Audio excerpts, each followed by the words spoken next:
So welcome everyone, greetings of peace, even though today is everything but not really peaceful day.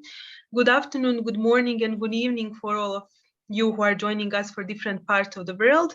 It is my great pleasure to welcome you on this webinar titled Can History Help? And I'm sure that there will be a lot of things that we can discuss on this topic. I also would like to use this opportunity to welcome not just our speakers, but our colleagues that are joining us right now into the webinar. I just want to highlight that this is the third webinar in the webinar series organized by United Religion Initiative Europe and Baraza, which is our co-partner, and also CC, which means Cooperation Circle or member organization of URI. And we are very pleased that we have chance to second year in a row to organize this webinar series together on the occasion of the World Interfaith Harmony Week. So I want to use this opportunity to congratulate all of us on this nice occasion of World Interfaith Harmony Week, even though it is the week that is celebrated in the first week of the February, but there is activities happening through the month. I just want to use this opportunity to highlight a few technical details. As it is mentioned at the beginning, webinar will be recorded, recording will be available, and I want to ask ask all of you to use chat option if you would like to introduce yourself, to share where are you coming from, to send greetings or whatever you would like to share. If you are not speaking, please just put your mic on mute. And in case that you have any question or comments, please use chat option. And after presentation of our speakers, we will have time for question and answer. So you will have chance to ask any question or make any comments. So thank you again for joining today. And I would like to give floor to Karima, who is URI Europe coordinator, to share a little bit about URI and the messages that she would like to share. So Karima, floor is yours. Thank you very much, Leila, and thank you all for joining us. Yeah, I'm Karima. I'm the European coordinator of the United Religions Initiative, and I live in Bonn. So warm welcome from my side, and I'd like to introduce URI Europe a little bit. On this particular day, I could say that URI has its member organizations. We call them cooperation circles globally in more than 100 countries. It's over 1,000 groups that have different members of different faith or spiritual expressions or indigenous traditions or philosophical expressions. And in Europe, Europe is one of 8 URI regions, alongside Africa, Asia, Latin America, Middle East and North Africa, multi-region, North America, Southeast Asia, and the Pacific. So in Europe, we have 61 grassroots groups in 17 countries, and it's reaching from the north all the way to Finland and down in the south to Spain. And in the east, the most eastern country is Tajikistan, and in the west, probably England. We do have cooperation circles in Ukraine and in Russia, and we've been reaching out to them, and they are all in distress, like we are somehow sad and really also shocked that we are witnessing non-peace war on this day. So the good thing is that messages of support and prayer and peace are also flowing in. And if you allow, I'd like to read one of these messages coming from the Reverend Charles Gibbs. Charles Gibbs used to be the first executive director of Global URI, and he's graciously also senior advisor for URI Europe. And he's also a poet, so here comes his message. He writes, "Here is a message for you and all the people of Europe on this dark day when our light is desperately needed. With deep heart pain, the words that emerge for me in silence, Ukraine, war. And with those words, images of numberless frightened children, women, men, and of the myriad other than human members of the Earth community who are being killed, displaced, terrified, of violence, destruction, death, of a part of humanity again descending deep into our lowest nature, where the impulse for violence and dominance holds sway, and greed and the lust for power are the grim and gleeful masters of the day. Oh, my heart and soul yearn for a better story, better storyline for the people of Ukraine, for the people of Russia, the people of Europe, the people of the world, for the whole Earth community. May we hold those in harm's way and those who have launched the killing machines in the light, praying, meditating for safety and a swift return to sanity, to an active peace. Write a new storyline. May peace prevail in Ukraine, may peace prevail in Russia, may peace prevail in Europe, may peace prevail on Earth. Thank you to you all for the light you shine. So that's the prayer and poem of Charles. And yeah, I'm sorry that it has come so far, that all of us haven't done enough. But we are trying every day to do our best. For example, members of my circle are right now in Valenda, Jews, Christians, Muslims, Druze from Israel, Palestine, and all over Europe to build peaceful future. And all our cooperation circles are doing that in their own ways. So it's also inspiring to be here together with you on these days who are doing so much good work, positive changes. And I'd like to hand over to Alex Moll, who is part of Baraza, another inspiring organization who is partnering with us on this and is also doing inspiring work. Alex, over to you. Thank you. Yes, dear friends, I thank you for being with us today at the webinar to mark the UN's World Interfaith Harmony Week. My name is Alex Moll. I'm treasurer of Baraza, which is an independent international non-profit organization. Baraza is dedicated to the global promotion of peaceful thinking, tolerance in areas of culture and religion, and understanding among nations.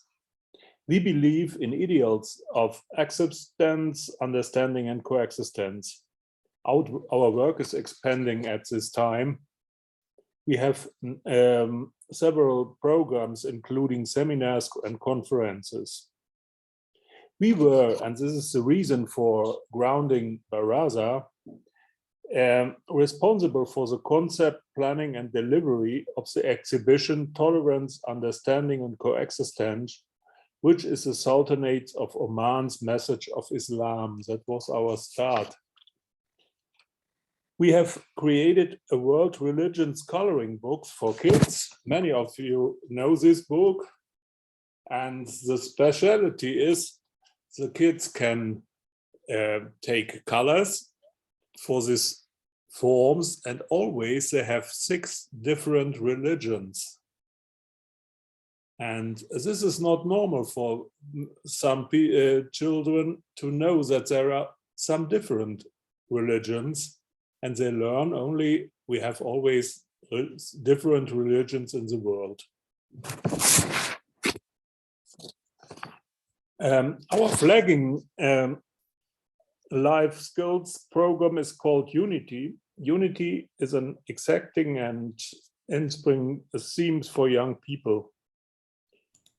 Today it is a very bad day for me. It's hard to speak today. I believe it's a terrible day for all of us. We have a war included in Europe, and I thought it was unthinkable this after 2 world wars. I don't believe that it's less harder if it would be on another continent, but Europe had 2 world wars at these nations, and that we start here in Europe new wars, it's unthinkable. Sorry, that we have this day, it's not fine for our webinar, but we had no chance to choose it on another day. Yes, I give it to Angelina. You have 3 speakers today, and I hope it's a wonderful webinar, and we have this actual team. Thank you. Thank you, Alex. Welcome, everyone. I'm Angelina. I'm a URI Europe liaison officer, and it's really very hard today to speak, but our topic is history, and we hope that history will give us some answers. we stand in solidarity with people of Ukraine, and I just received a message from our CC leader from Ukraine. She's living in Odessa, that there are a lot of explosions, and to pray for him and his family, because they're trying to move on the north part of Ukraine to more savior place. So let's keep them in our prayers. And I'm also happy that Lisa is with us today, because she is also Ukrainian. Currently she is living in Bulgaria, but her family is in Ukraine. So we cannot separate this from our webinar. That's why I'm mentioning this. And it's my pleasure to present to you our first speakers, Stephanie Sinclair and John Maiden.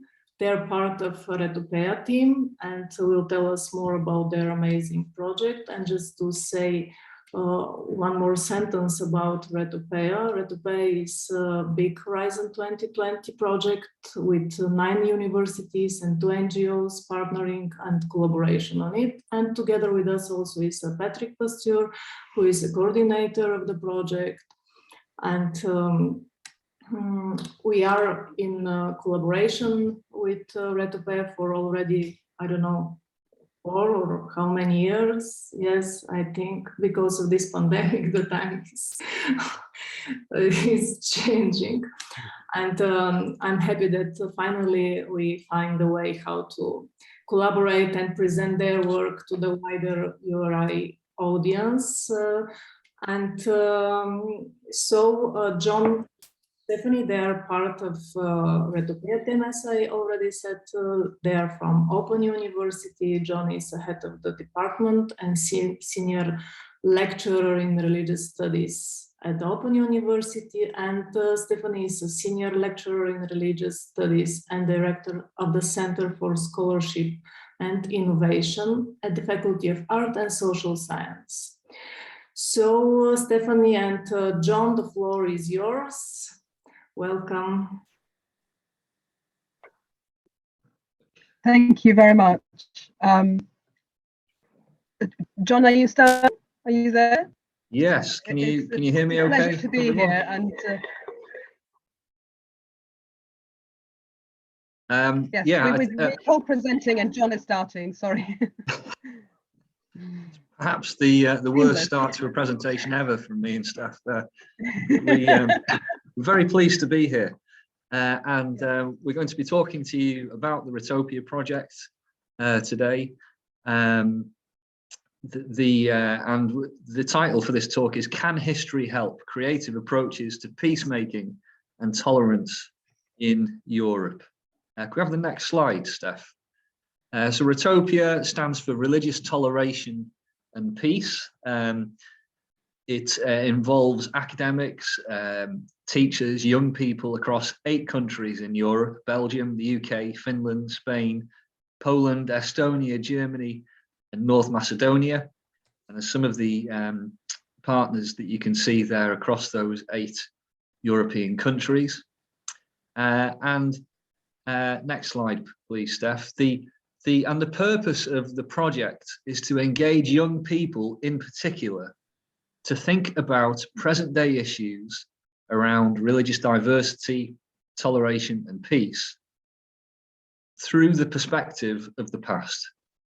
So this idea of thinking with history is very much at the heart of what we've been doing with the Retopea project. I suppose we can break that down into 4 main questions that we've been asking. The first is, what do young people think about historical and present day religious diversity? What do they know already? What are their assumptions? What are their views? What shapes these understandings and views? To what extent is it their education or the media or family? Secondly, can we learn for today from the ways in which historic peace settlements handled religious diversity? So what can we learn from peace settlements in the past? And we're not just interested in the high politics, if you like, of these settlements, but we're interested in the way in the everyday lived experiences for people in the past in religiously diverse societies and the ways in which diversity has been negotiated and managed in the past. And then thirdly, how do politicians and the media talk about religious diversity and coexistence today? And again, then, we've also got an eye on history, because we're thinking about historical memory. We're thinking about the ways in which the media and politicians today use and abuse history for various purposes. So how does the past shape contemporary discourses about religious diversity? Next slide, please, Steph. But the fourth aspect of the project, I suppose, is perhaps the most important and perhaps the most interesting to people who are with us today. We're interested in this question: how can historical research be used innovatively and engagingly to help young people to understand issues related to religious coexistence and develop their skills to promote toleration and peace? And this is very much at the center of the project. We want to engage young people, and you're going to hear more about the ways in which we've been doing this, primarily through making short films that we're calling docutubes. And through the process of making these docutubes, the creative process of making these docutubes, we want young people to engage with historical sources and to relate some of this thinking about the past to their own present day contexts and their own experiences. We're trying to create spaces, creative spaces and creative approaches to thinking with history. So next slide, please, Steph. So I'm just going to break that down a little bit for you in terms of what we've been doing. I suppose there are two main kind of clusters of aspects to the Retopia project. The first two bullet points here are I suppose the academic research side of the project. We've had researchers across these 8 European countries collecting primary sources relating to historical, to religious diversity, both past and present. And we now have a corpus of, I don't know how many, but I think fair to say hundreds of 400, do you say, Steph? Online accessible sources on the Retopia website. We call these sources clippings. We'll hear more about those in a moment. But the other aspect of the project is engaging educators and young people. So we've done focus groups in 7 of the 8 countries mentioned, where we've tried to get to grips with what young people actually think about these issues of religious toleration and peace, both in the past and in the present. We've also, over recent months, been doing some piloting of this docutube filmmaking approach, which we're going to hear about from Steph in a moment. And also one of the young people who has been involved in one of these pilots for making docutubes, Veronica, who was involved in a workshop in Warsaw, is going to join us later for some questions as well. And then at the moment, we're developing an online course. Myself and other colleagues, Steph Sinclair, John Wolfe, who's with us today, David Robertson and others, developing a course that will roll out this docutube approach, we hope, to other teachers and educators in Europe and indeed on other continents, so that this docutube approach can be used more widely. So next slide, please, Steph. So enough of me. I think it's time we should watch a cartoon. And this is a cartoon which explains something of the docutube concept, and hopefully this will work. Yeah, I'll need to stop sharing and then start sharing again. Sorry.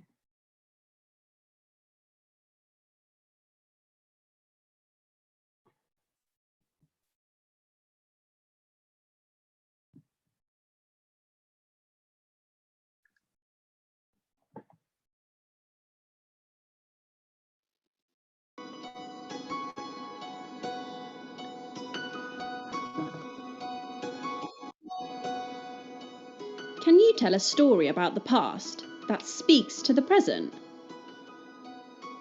I hear you asking, why would I do that? Let me explain by telling you a true story. A story from the past that has something to say about your streets, your community, your sports, or your hobbies.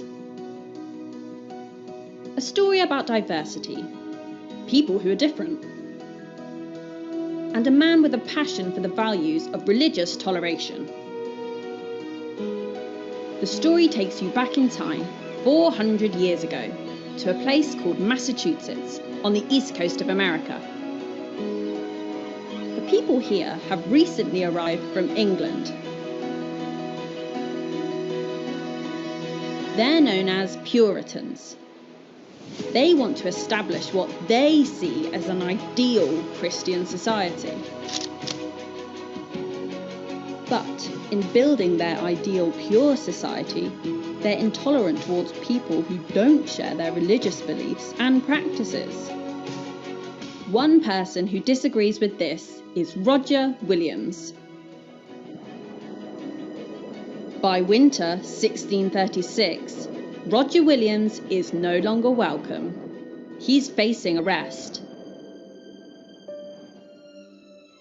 He needs to escape. It's a long journey through the deep snow and harsh cold. Eventually, thanks to some friendly indigenous people, Roger got the chance to start a new settlement. It would become the colony of Rhode Island. Roger wanted this new colony to be different from Massachusetts, different from the old world in Europe. A society where there is freedom of conscience. Roger Williams thought of this new society as a ship. On this ship, in theory, there could be people of different religions, different types of Christians, Muslims, atheists, Jews.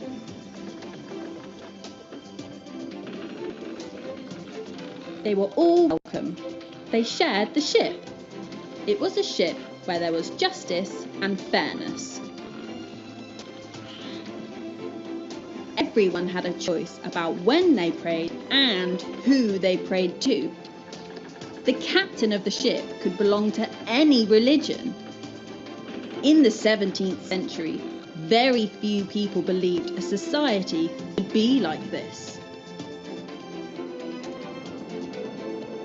But Roger Williams did, and he pioneered a new approach to religious freedom. There, I've told you a story. A story about diversity and toleration, and what society might be like. What does that story trigger your thinking about? Why not make a film about it?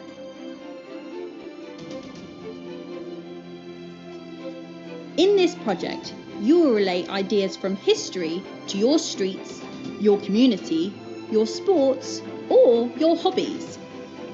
You'll become a historian, a filmmaker, and a vlogger, all in one. All it takes is a little imagination. Like Roger Williams, you too will go on a voyage of discovery. Go to retopia.eu. It has all the tools you'll need to think about history in a new way and make your film. Bon voyage!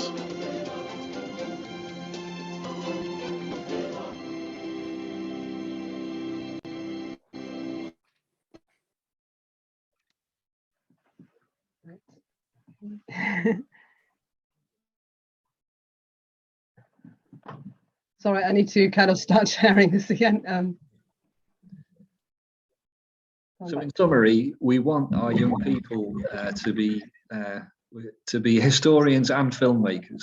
I'm going to pass over to Steph now to talk a little bit about how we're doing that.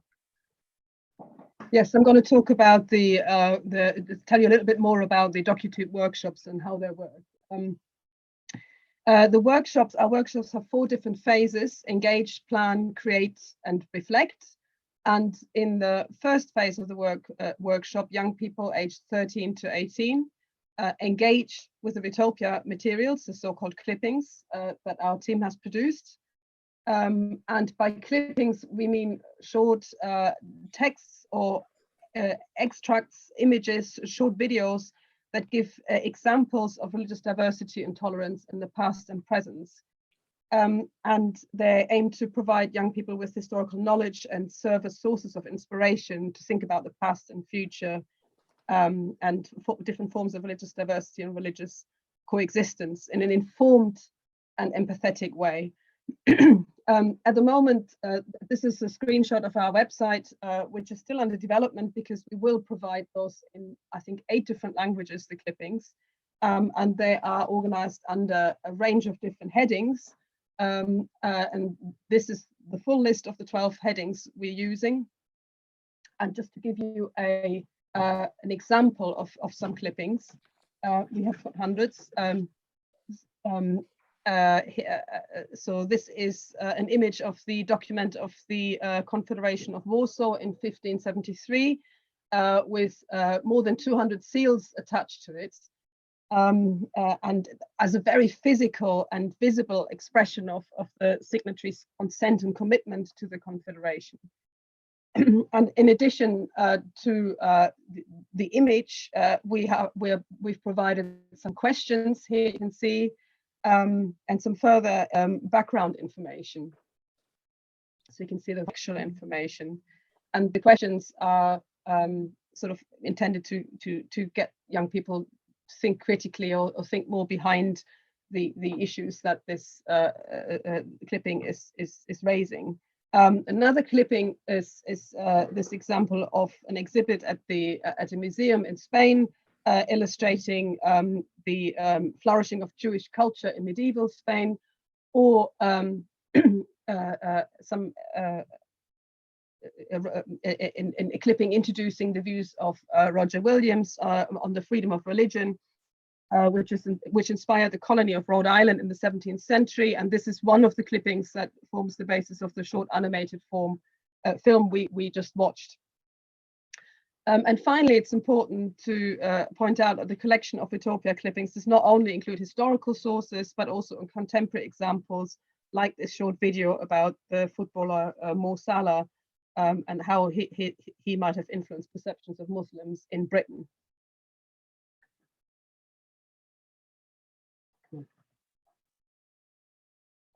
So in the engage phase of the DocuTube workshops, we have discussions about religious diversity in the past and in present day society, also about how religious diversity is represented in the media and in popular culture. And we then introduce a selection of Vitopia clippings from our website. And in the discussions of the clippings, we encourage young people to make connections between the past and the present. For example, observations and experience of religious diversity, toleration and peace, or contemporary issues which they've encountered in the news. We then ask, sorry, it's a bit slow. In the next phase of the workshop, we asked each group to work together in small groups of 3 or 4 to plan a film and produce a shooting script inspired by the clippings. And then once they've completed the planning, they pitch it to us, their DocuTube idea to us, and discuss it with us. And then they move on to the create section. I don't know why my slides are stuck. Oh, here we go. And in that phase, the young people make the DocuTubes, they film and edit them. And they can approach that in their films in a whole lot of different ways. For example, film objects, produce artworks, interview each other or other people, or reconstruct or reenact historical events. So you can see in the images here examples from our workshops that we've run already. Oh. Sorry, I hope this has gone back.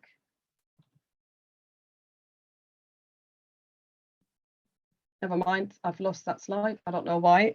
We're in the reflect phase. The young people are presenting their films to each other and reflect on the process of taking part in the workshops and think about questions like, have your thoughts on religious toleration changed? How did you find history could help you think about the present? And what can we do to shape the society that we live in?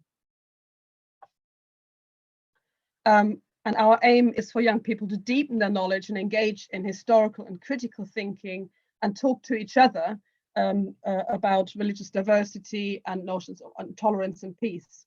And the process of making the docutubes is just as, if not more important than the end product of the film itself. So far we have piloted these workshops with teenagers from 8 schools and youth groups in the UK, in Finland, Estonia, Spain, Belgium, in Poland and Germany, as well as with a group of university students in Belgium. So our piloting process has been quite delayed by the pandemic, and we had to adapt our workshops somewhat and you can see here on the slide an example of where we supported the workshops online. That's John and me on the screen talking to a student pitching us their film idea, but we also had teachers on the ground helping us. And in the evaluation of the workshops, we asked students to give us feedback, both in the form of anonymous questionnaires, but also we did interviews with them. What they fed back to us is that they very much enjoyed the process of making the docutubes and felt that they had learned a lot from it. They liked, for example, that filmmaking is a very hands-on process, very creative, and enjoyed learning about other people's opinions and expressing their own views. And they fed back that they really appreciated the opportunity the workshops gave them to form and express their own opinions. And they felt inspired to think more about the role of religion in society in the past and present. And many also said that it was really important to them to work with others in a relaxed but respectful atmosphere. And really, it meant a lot to them that the workshops created a safe space to speak out. And our evaluation also indicates that far from being a distraction, the filmmaking process can actually help to stimulate deeper learning and reflection in comparison to conventional discussions in a classroom, for example, because it involves such hands-on and creative engagement with the materials, with learning materials.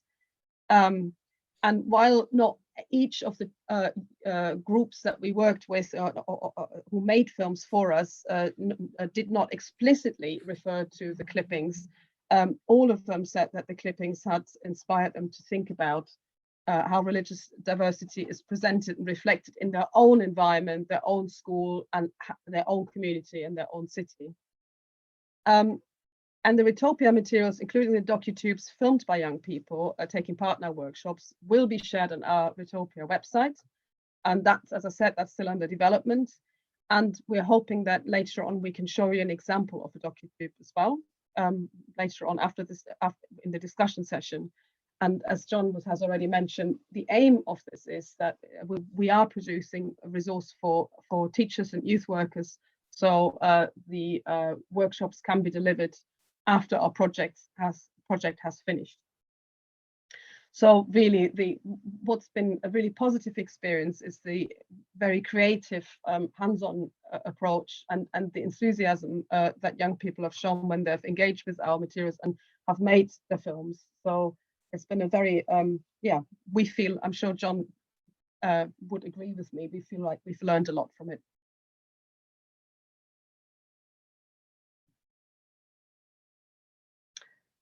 So here are some details about our project. So if you want to check out our website, as I said, it's not fully complete.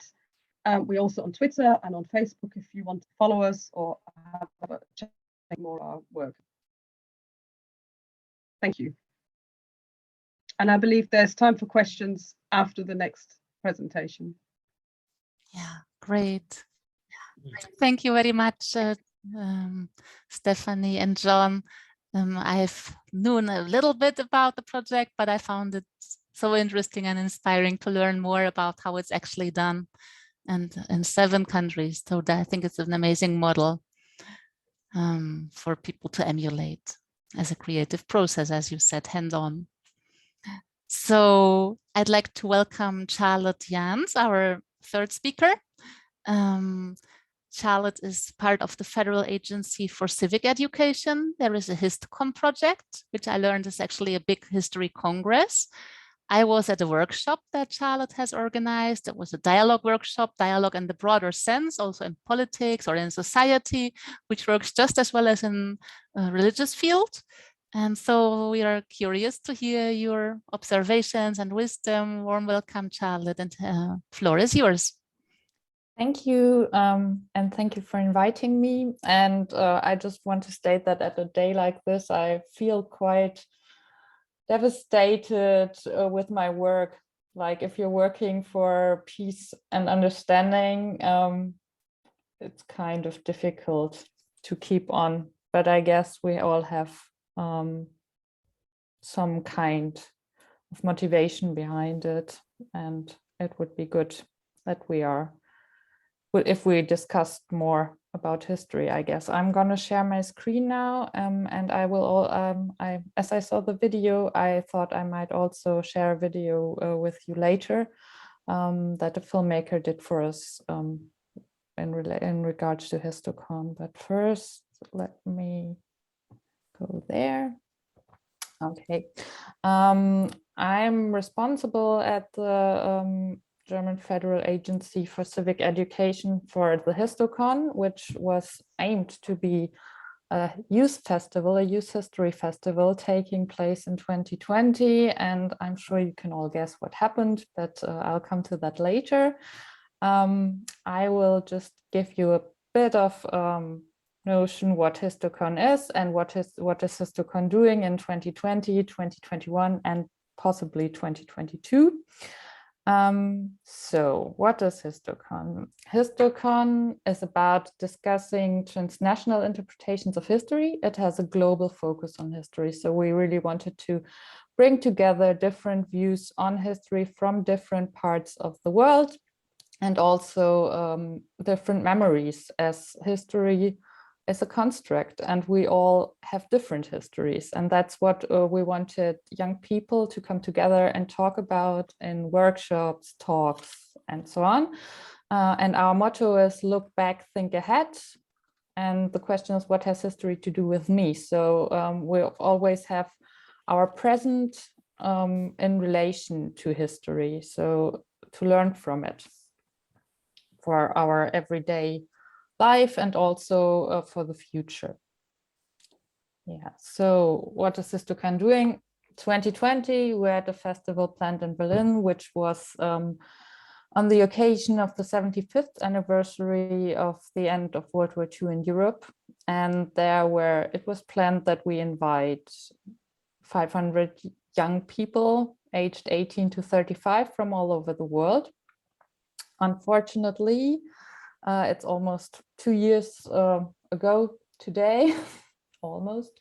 We had to cancel it due to the Corona pandemic, of course, as everything had to be canceled, but we kept on working on it. So I will show you in a minute what we did in 2020.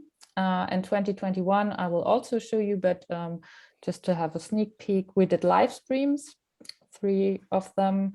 And 2022, actually, I'm in Berlin right now.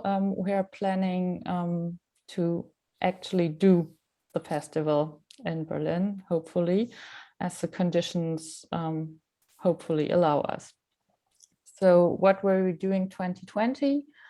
Planned festival with around 500 young people from all over the world. As you can see, I'm not sure if you can see it on the right side, as I forgot that I'm holding that presentation in Zoom, that you sometimes can't see it, but there are some examples of what we did instead. We had a histo talk, that's what you can see below on the ground of the right page. Like we talked about global perceptions of World War II, and thinking about it today, yeah, we also did Eastern Europe, and we had very great guests from Belarus and also Ukraine, and what World War II meant for them.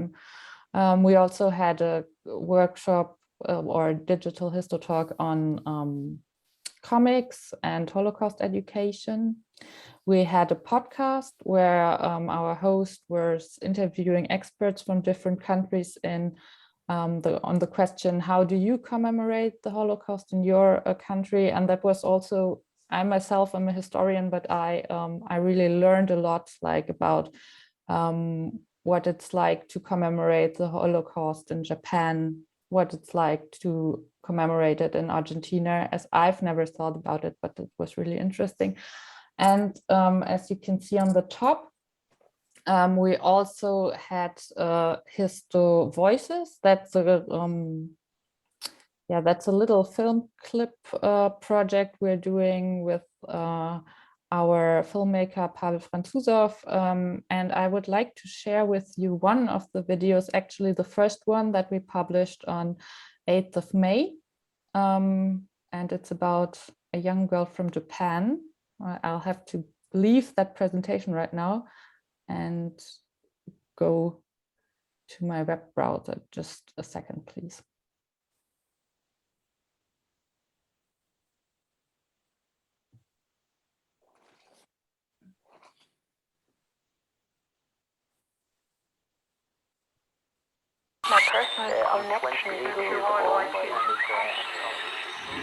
I come from a Buddhist family. My father, grandfather, and generations before them were priests. We have a bell tower in our temple, but we don't have a bell. As a child, I asked my father, and he answered that the Japanese army took the bell during the World War II to make bullets out of the iron. I was really shocked and surprised how desperate the Japanese army was, that they needed irons even from a Buddhist temple. We still don't have a bell as a silent reminder of what happened during the war. Japan attacked other countries and it should never happen again. But 75 years after the war, for the first time, Japanese government trying to change the constitution and trying to build a military force. And thinking about today's situation with the coronavirus, I am a little bit afraid because the media is only reporting about the news around corona. It is not bad, but I'm a little worried about the Prime Minister trying to pass the relevant laws that will make him easier to change constitution in the future. That's I'm a little bit concerned of.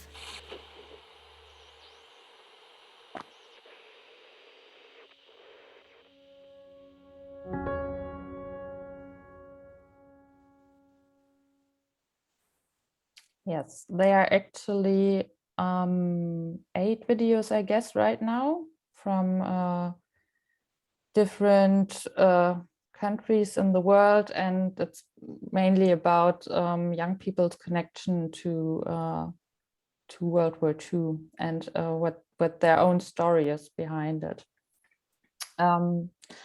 As Karima already mentioned, we also had Histogethers, 2 of them, like these webinars we are doing right now. We also had webinars with the Histocon and had participants from all over the world in it, mainly people from 18 to 30, but actually everyone could join it.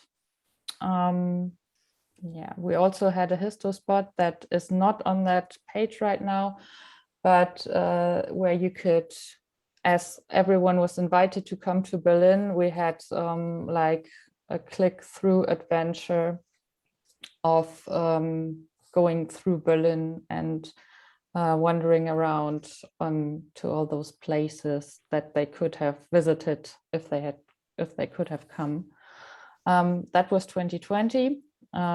2021 was still no option to invite people from all over the world. So we made plans what to do. And we developed 3 live streams and also changed the topic of HistoCon. 2020, it was 75 years after World War II, peace under construction, ? Now it is the world after 1945, new beginnings ? And we had 3 live streams to 3 thematic focuses, which I will explain later on. And the aim was to have them international and multi-perspective, live and interactive, which was really a hard time doing that. And we had community workshops that took place as we did our live streams. And on the right-hand side, you can see again what that looked like. We had a studio with 2 hosts and some guests. Musical parts of the live shows, and down there you can also see we did the community activities again. We had Zoom workshops.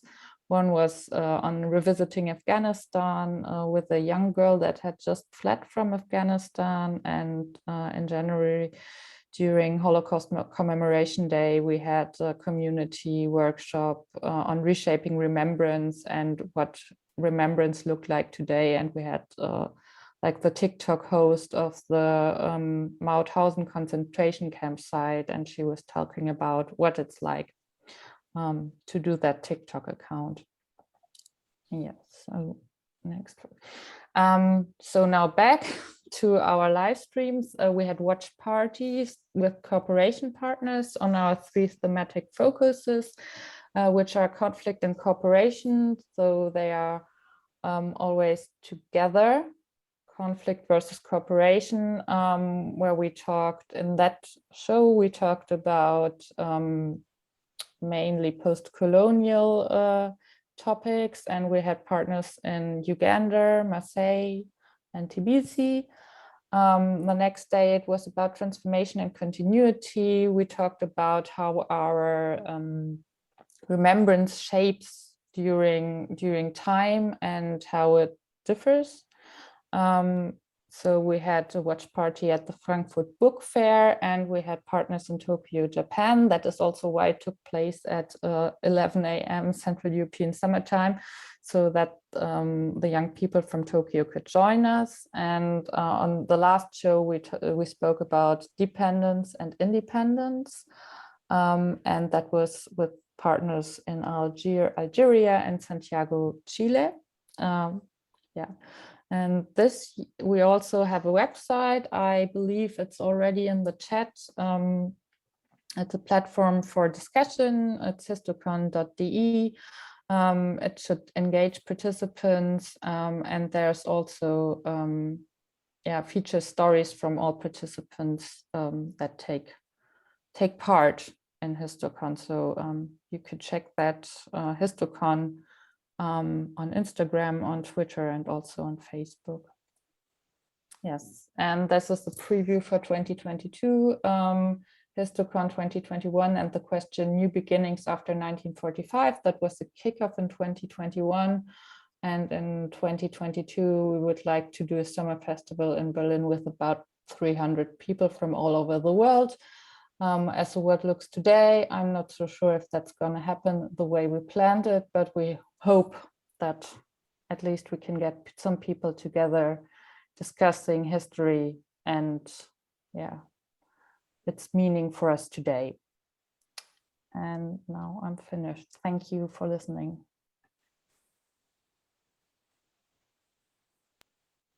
Thank you very much.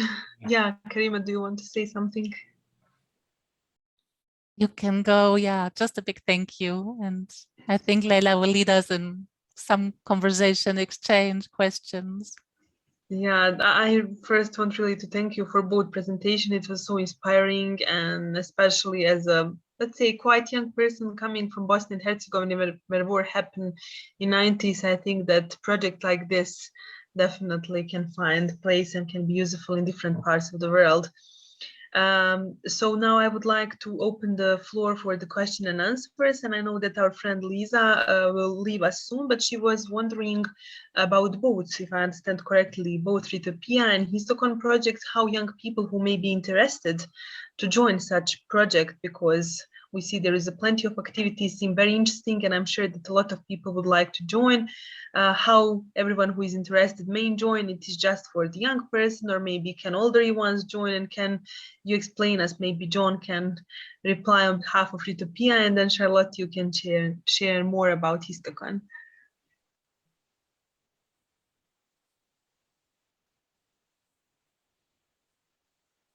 Shall I start, or no, John, you were first.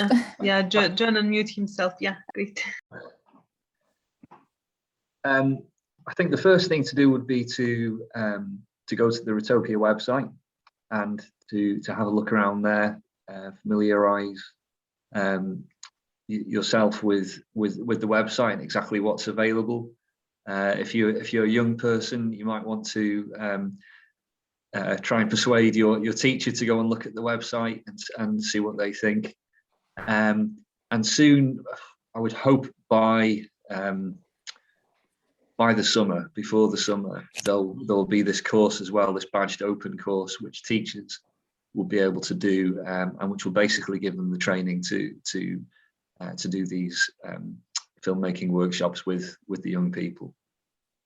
So I think start with the website and then be talking to your teachers and trying to persuade them to take an interest. Great, thank you. And then Charlotte for Histocon.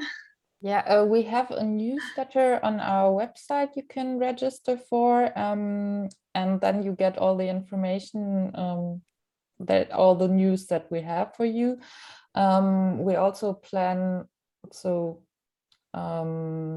if we're doing the festival this year, if it really finally takes place, you can apply for participation, and we're also looking for people doing workshops during that festival. So age range for participant will be 18 to 30, I guess, but if you're older than that, you could propose a workshop to us.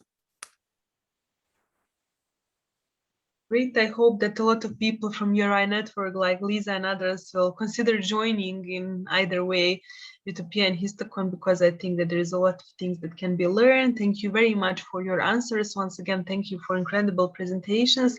And now I would like to open the floor for question and answers. So thank all of you for joining us on the webinar. If you have any question, or if you would like to make some comments about what you already heard, please raise your hand or just unmute yourself, and I hope that I will be able to identify you.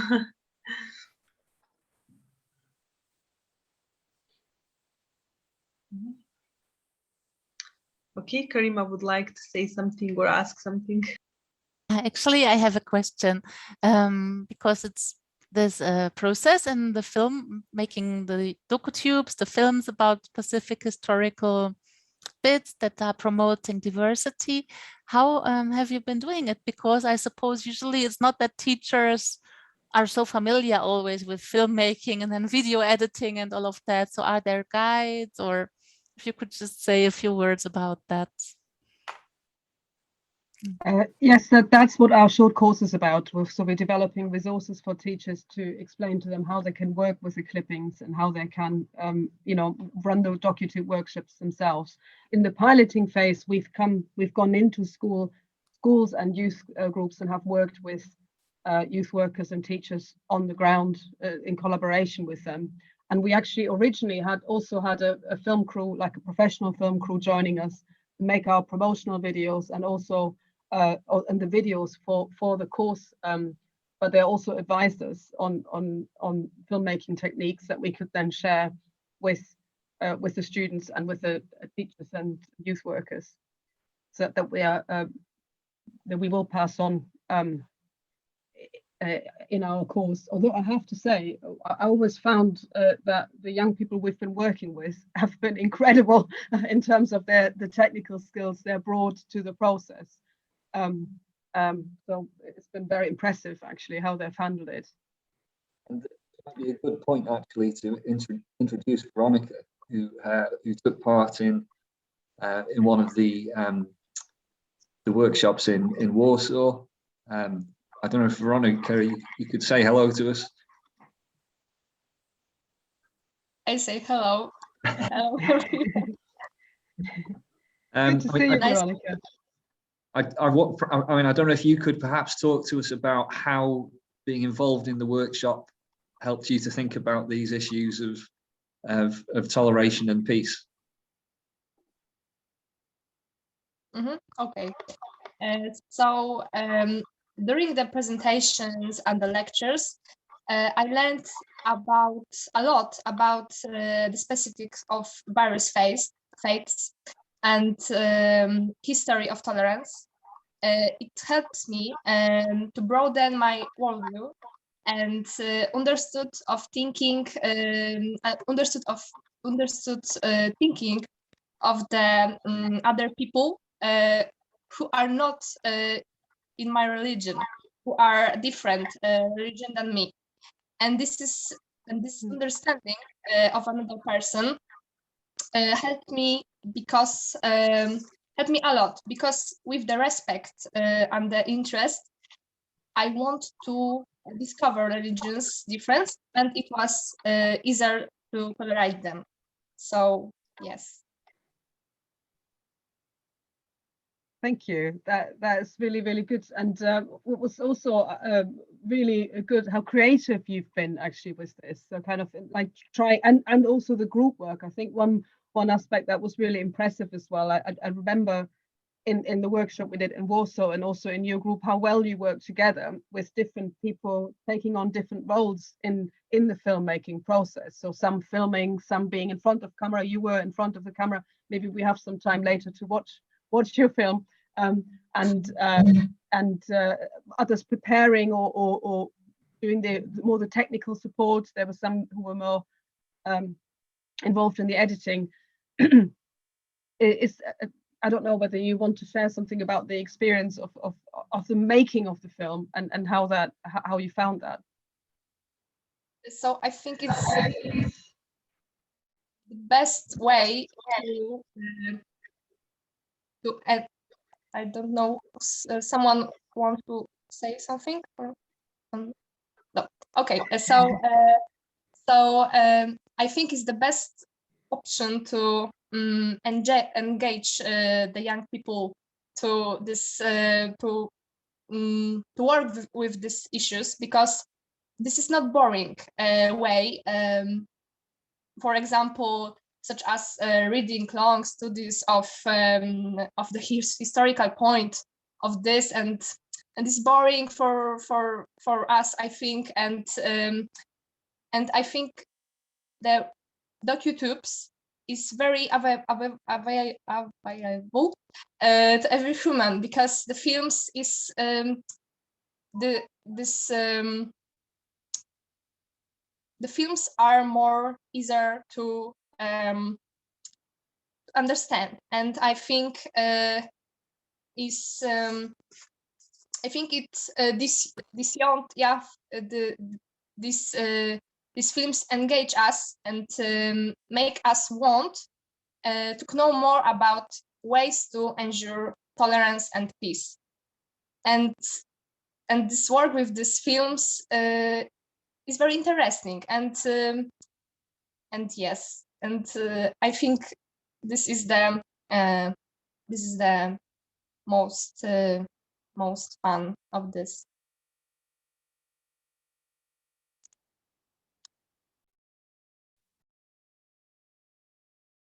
Thank you, Veronica. Thanks, Veronica. I'm pleased it wasn't boring. I feel, you know, we've achieved something.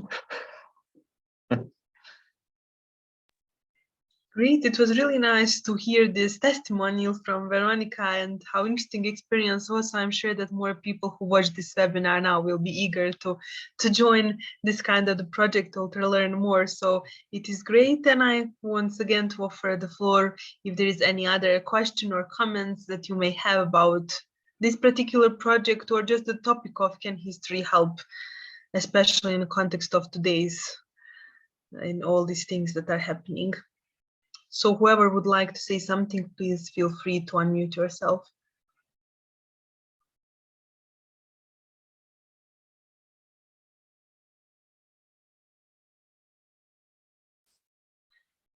Yeah, this is quite a difficult day, so probably people are struggling to with all the news that are coming and stuff. But I was wondering, listening to your presentation and everything that you are doing, I think that this approach is great, and youth people, this is the great way for youth people to learn about history, to get involved, and as you said, to build ideas and a story for the future generation, more peaceful one. But you know that there is this like famous Latin quote, Historia is Mater Studiorum. So I'm wondering, through this project of Litopia and Histocon as well, do you really think that history can teach us a lot, and how it is teaching, and what in a case of, for example, I'm using a case of my home country, like Bosnia and Herzegovina, when you have different histories, I mean, histories from different stories, if you have conflict over there, and then you have two young groups coming from the different part of the country with different ideas and with different stories and histories that they learn in the school,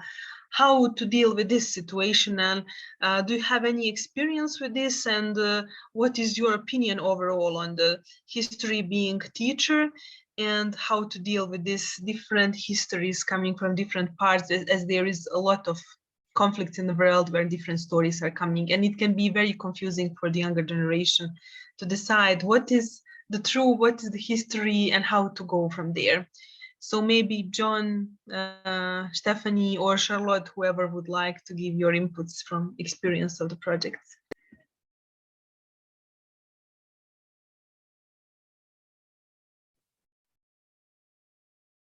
Well, I think that in terms of the different views of history that young people might have, and the different experiences of religious diversity that they might have, in each of the focus group and the DocuTube workshops that I've been involved in, I've just been struck by the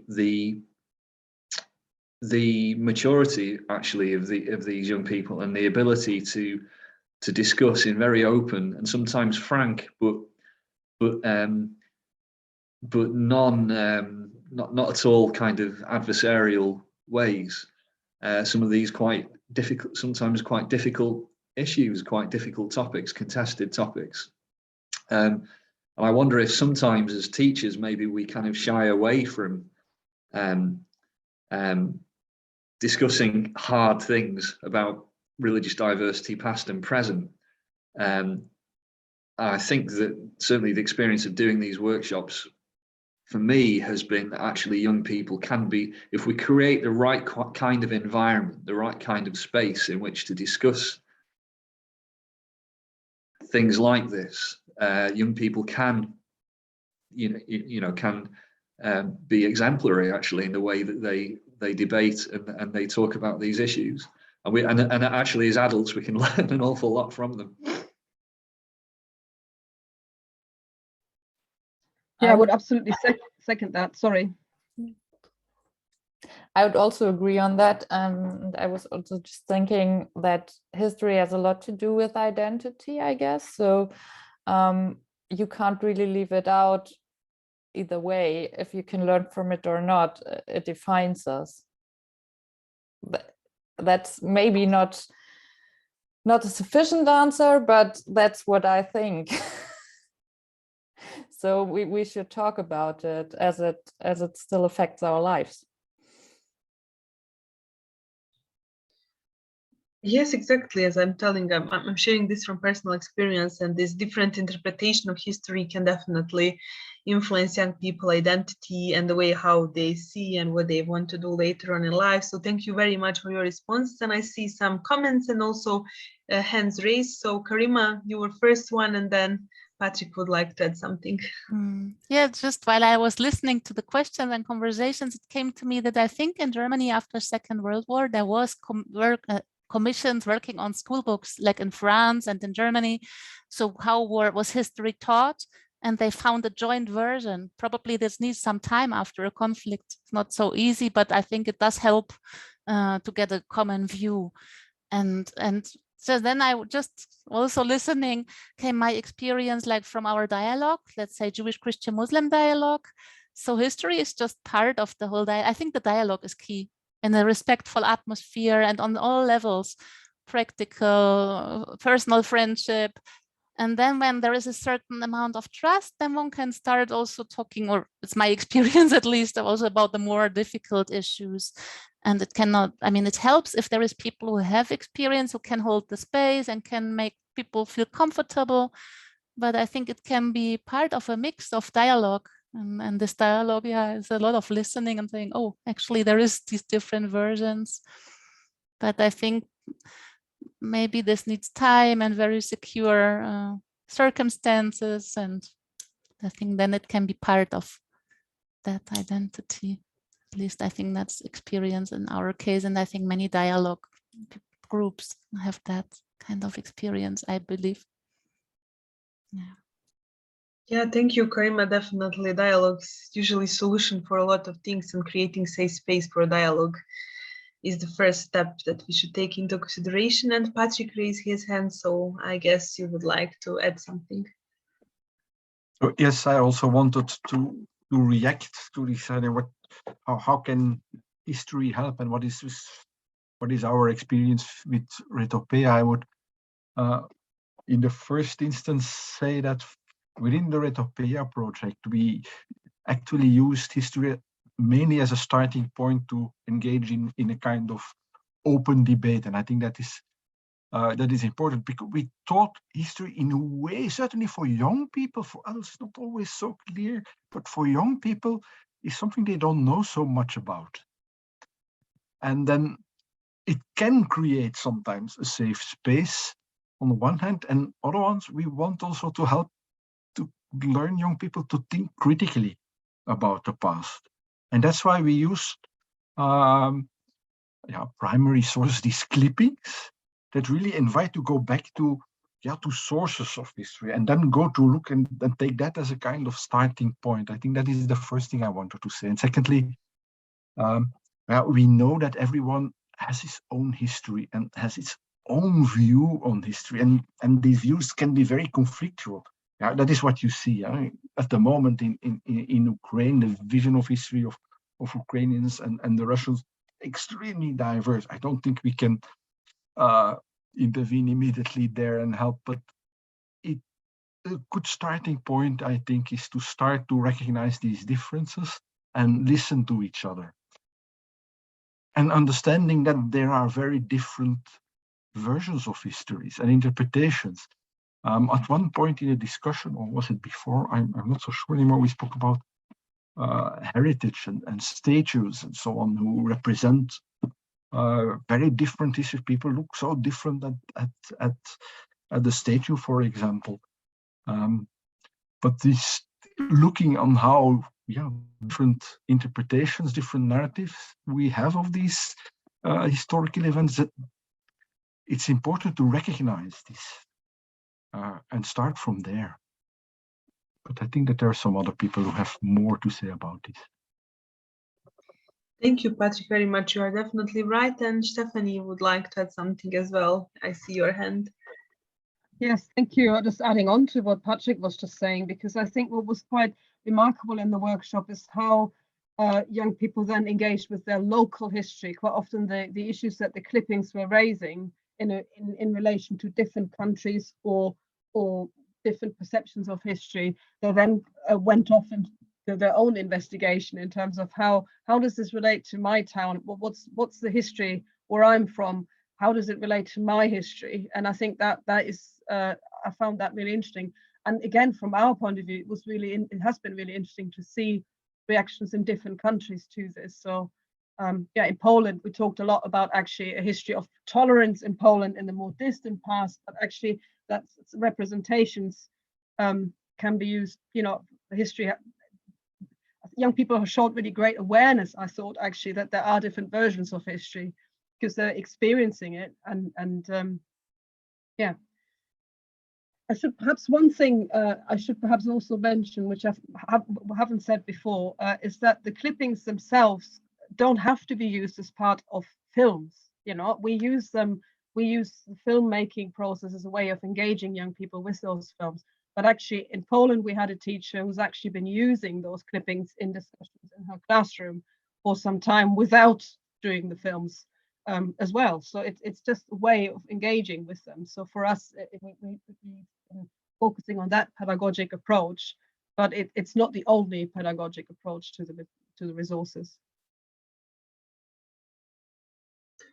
Great, thank you very much for additional explanation, and especially that part that they can explore outside of these clippings and that you are encouraging them to dig a little bit. I think that all of us need to do a little more in that way. And then I see that John also raised his hands and he would like to contribute to the discussion. Yes, John Wolfe. I'm also a member of the Retopia team at the Open University. I wanted to expand a bit on a comment I just put on the chat, because I think it does follow up on what Patrick and Stephanie were saying.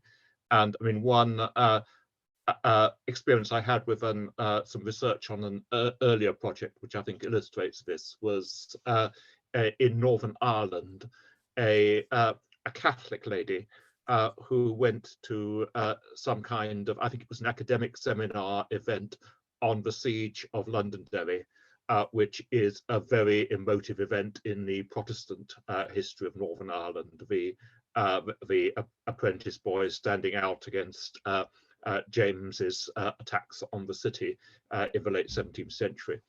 And she reflected on that experience, and she said, I mean, she still didn't share the Protestant view, but she now understood it. She understood why people on the other side of the sectarian divide in Northern Ireland thought about the history in the way they did. And clearly, I mean, for her, that was a very important step towards some form of sort of peace and reconciliation. And I mean, clearly with younger people, they probably don't have those kind of established views of history that older people may have. I think, as Patrick says, I mean, the issue may be that rather that they haven't got that sense of history. Nevertheless, I did have a feeling in one focus group we did with a group of some young people who had a Christian background, some with Muslim backgrounds. We were nevertheless getting into quite an interesting and important discussion of how your background, whether you're a Christian or Muslim, actually sort of influences some of the underlying assumptions you make about the past, and how understanding each other's views of the past is part of the process of understanding each other's faith in the present. So I think that is an important sort of area of dialogue. Yes, thank you very much, John, for this important input. And yes, providing space for dialogue and to understand each other is the first step, definitely. And we are coming almost till the end of the webinar, but I know that this was a request, at least from the Retopia side, that it will be great to show one of these docu-tubes, if I remember correctly the name. And I know that Veronica is with us. She already shared experience of the production and how it was working over there. So I think that it will be great to offer a few minutes of space to her, and I mean John or Stephanie, who would like to show her docu-tube so that we can see the final results of this amazing work. So maybe Stephanie or John, if you would like to share your screen and this video, and then we will wrap up the meeting. Yeah, I should explain. I can do this. I've got it up here, but it's in Polish, but with English subtitles. I hope that's okay. Maybe Veronica can also explain a little bit more about this. And I should also say that the students have worked really, really hard, but it's the result of a 3-day workshop. So they have had really little time to actually make the film, but it's really a great result. So I'm sharing the film that Veronica was involved in. Great.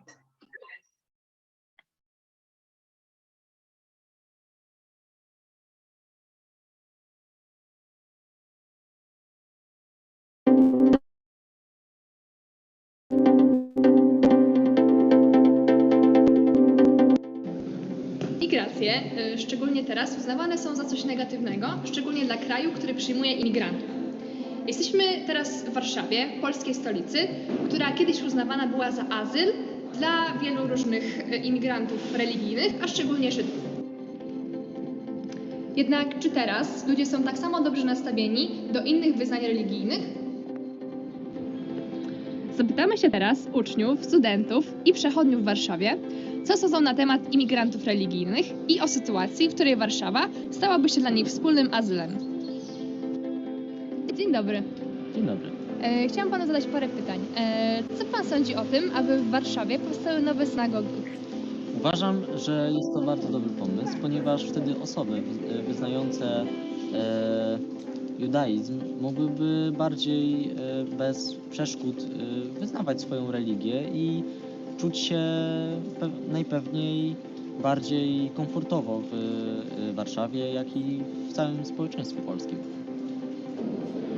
Absolutnie nie. W Warszawie, która jest miastem wielokulturowym, istnieje taka przestrzeń, w której każda kultura i każda religia powinny móc postawić sobie nie tylko nowe przestrzenie religijne, kulturowe, ale również zagospodarować je własnymi artefaktami w celu poszanowania odmienności i różnorodności kulturowej.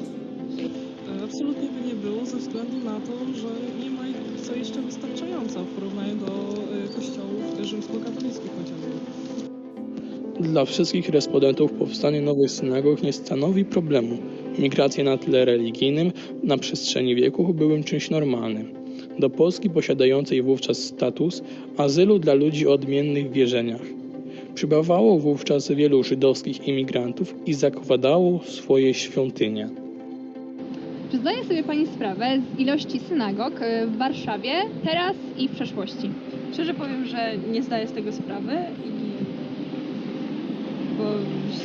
Nie myślała pani o tym nigdy? Nigdy nie myślałam. Okej, rozumiem. Tak, oczywiście. Kiedyś to wiadomo, zdecydowanie było ich więcej ze względów historycznych, a teraz te pozostałości, które są, nie są wystarczające dla społeczności żydowskiej, która w Warszawie funkcjonuje i ma się dość dobrze.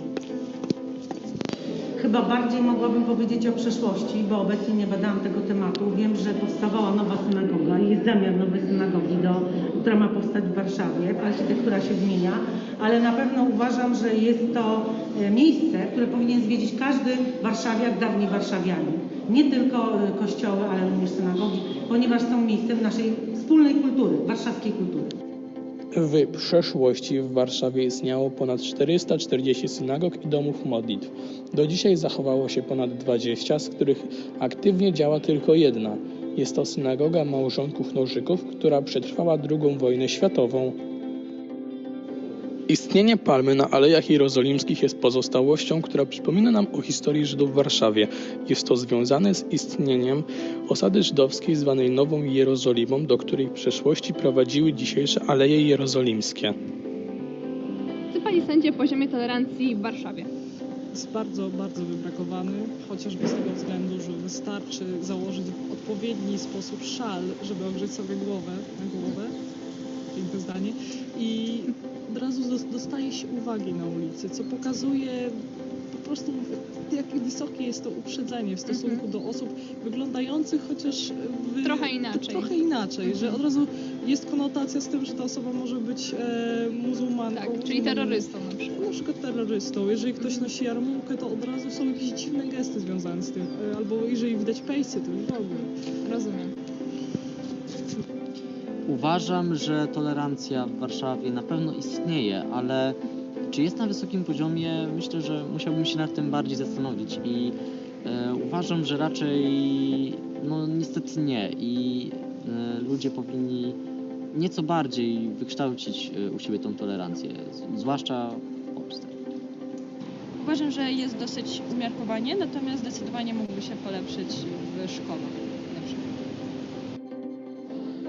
Jak widać, prawie wszyscy zapytani twierdzą, że w Warszawie tolerancja mogła ulec poprawie. Możemy zainspirować się rozwiązaniami tego problemu, który pochodzi z przeszłości. Było to powstanie Statutu Kaliskiego, czyli zbioru przywilejów dla społeczności żydowskiej, wydanego w 1263 roku.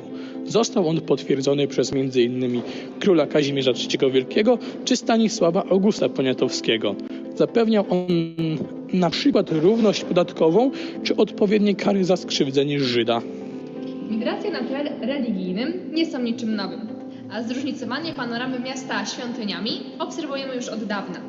Dlatego nie powinniśmy zamykać się na taką sytuację w teraźniejszości i być otwartym dla społeczności żydowskiej, z którą Warszawa jest związana od wieków.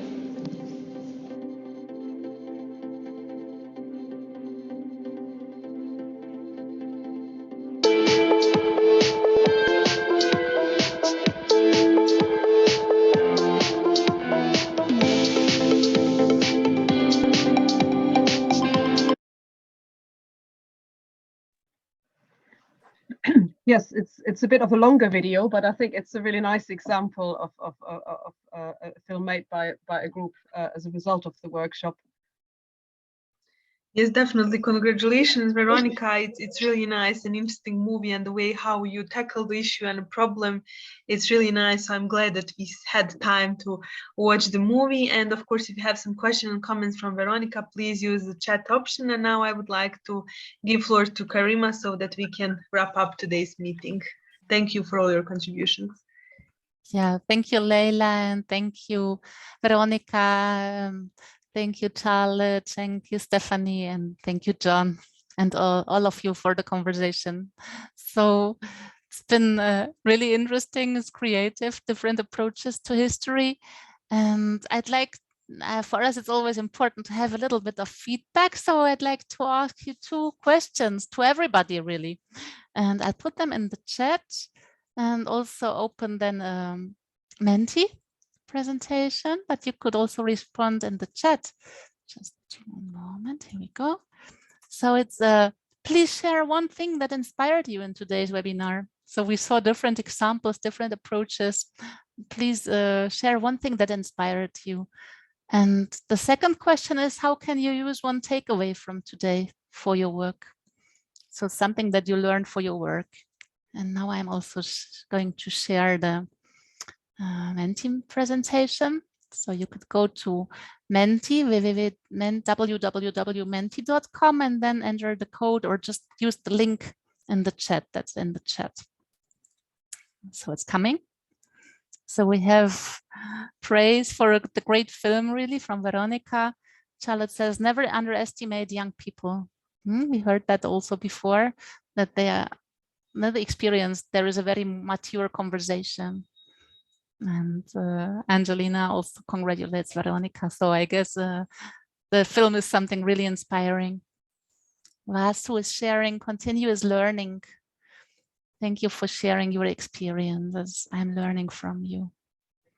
Let's see for the, okay. For the takeaway,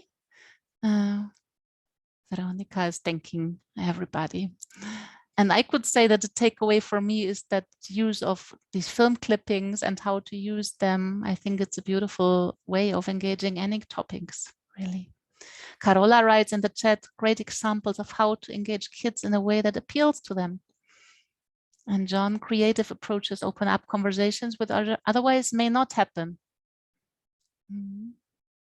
Great. Yeah.